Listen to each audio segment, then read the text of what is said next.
അടുത്ത വഴി എന്ന് പറയുന്നത് നമുക്ക് സവാളയ്ക്ക് മാത്രമേ ചെയ്യാൻ പറ്റുള്ളൂ. നമ്മൾ നേരത്തെ പറഞ്ഞ ആസിഡ് ഏറ്റവും കൂടുതലുള്ളത് വേരുകളുടെ ഭാഗത്താണ്.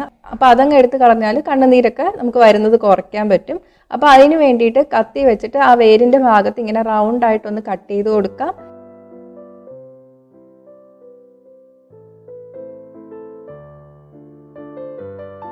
എന്നിട്ട് അതങ്ങ് എടുത്ത് കളയാം. ചിലർ വേരിൻ്റെ ഭാഗത്ത് മുകളിൽ തുടങ്ങിയിട്ട് താഴെ വരെ അങ്ങ് എടുത്ത് കളയാറുണ്ട്. ഇപ്പോൾ കുറേ സവാളയൊക്കെ അരിഞ്ഞെടുക്കുമ്പോൾ അത്രയും ഭാഗം കളയുകയാണെങ്കിൽ സവാള വേസ്റ്റ് ആയിട്ട് പോവും. ഈ വേരിൻ്റെ ഭാഗം കുറച്ചങ്ങ് കട്ട് ചെയ്ത് കളയാം. ഒട്ടും കണ്ണുനീര് വരണ്ടെങ്കിൽ മുകൾ മുതൽ താഴെ വരെ അങ്ങ് എടുത്ത് കളയുക. ഇത് നമുക്ക് സവാളയ്ക്ക് മാത്രമേ ചെയ്യാൻ പറ്റുള്ളൂ കേട്ടോ.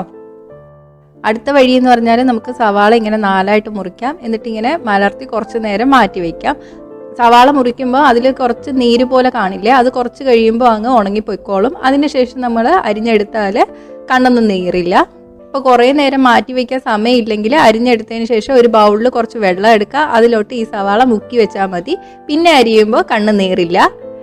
ഇതുപോലെ തന്നെ നമുക്ക് ചെറിയ ഉള്ളിക്കും ചെയ്യാം. ചെറിയ ഉള്ളി ആകുമ്പോൾ അരിഞ്ഞൊന്നും എടുക്കണ്ട, ഒരു പാത്രത്തിൽ അരിയാനുള്ള ചെറിയ ഉള്ളി ഇട്ട് വെച്ചതിന് ശേഷം അതിൽ നിന്ന് എടുത്ത് അരിഞ്ഞാൽ മതി, കണ്ണ് നീറില്ല.